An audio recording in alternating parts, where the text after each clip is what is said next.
Vous pensez que je vous paie pour être impertinent? Évidemment, et plutôt bien d'ailleurs. Philippe esquissa un sourire tandis que tous deux prenaient quelques instants pour savourer le beau temps revenu. Puis les deux hommes se remirent en chemin vers la serre. « Je croyais pourtant que vous ne détestiez pas la grisaille, » reprit Miles sur le ton de la conversation. « Certes, » répondit Philippe, « cela ne signifie pas pour autant que je n'apprécie pas quelques rayons de soleil à l'occasion. » Il réfléchit, puis... « À ce propos, vous direz à mademoiselle Milsby de faire sortir les enfants aujourd'hui. Il faudrait bien les couvrir et ne pas oublier les gants et les bonnets. Un peu de soleil leur fera le plus grand bien. Voilà trop longtemps qu'ils sont cloîtrés. »« Comme nous tous, » murmura Miles. Philippe laissa échapper un petit rire. En effet, il ferait probablement mieux de s'occuper de son courrier, songea-t-il, mais il avait des graines à trier. Les dossiers à régler avec Miles pouvaient bien attendre 1 heure ou 2. « Allez-y, » dit-il. « Tâchez de trouver mademoiselle Milsby. Nous nous mettrons au travail plus tard.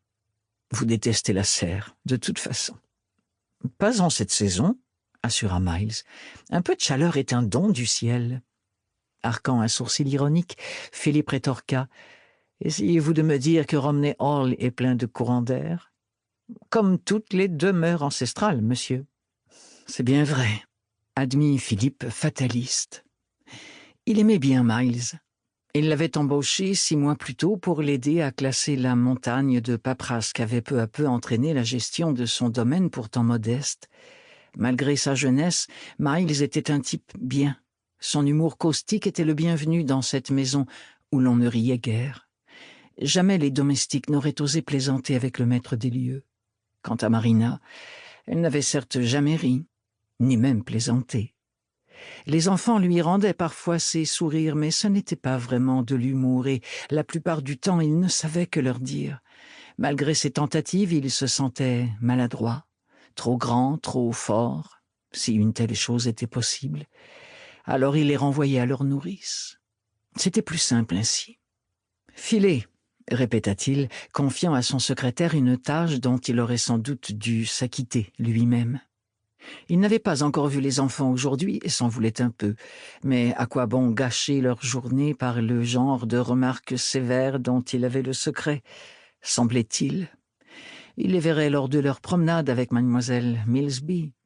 Oui, c'était une bonne idée. Il pourrait leur montrer ses plantes, leur en parler, et ainsi tout se passerait bien.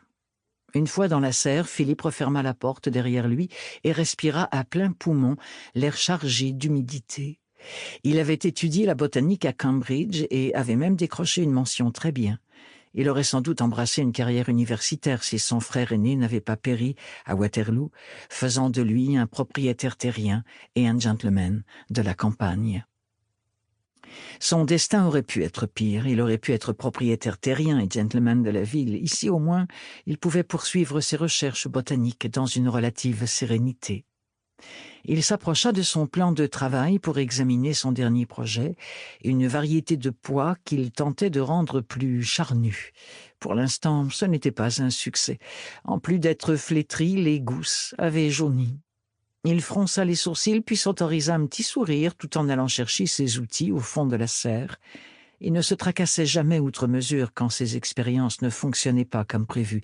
Selon lui, aucune nécessité n'avait jamais présidé à une grande découverte. Le hasard, tout était le fruit du hasard. Naturellement, aucun scientifique ne l'aurait admis. Il n'empêche que la plupart des grandes découvertes avaient été réalisées en tentant de résoudre un tout autre problème. Il émit un petit rire en écartant les pois flétris. Qui sait, en étudiant les petits pois, peut-être trouverait-il un remède contre la goutte avant la fin de l'année. Allons, il était temps de se remettre au travail. Il se pencha sur sa collection de graines qu'il étala pour mieux les étudier. Il devait trouver celle qui serait parfaite pour... Un mouvement à la périphérie de son champ de vision lui fit lever les yeux. Il regarda à travers les vitres étincelantes une tache rouge. Rouge, esquissant un sourire surpris, il secoua la tête. Ce devait être Marina. Aussi surprenant que cela puisse paraître, le rouge était sa couleur favorite. Quiconque avait passé un peu de temps avec elle aurait sans doute pensé. Pour continuer à écouter ce livre audio gratuitement, cliquez sur le lien dans la description et vous pourrez l'écouter en entier sans frais grâce à l'essai de 30 jours d'Audible.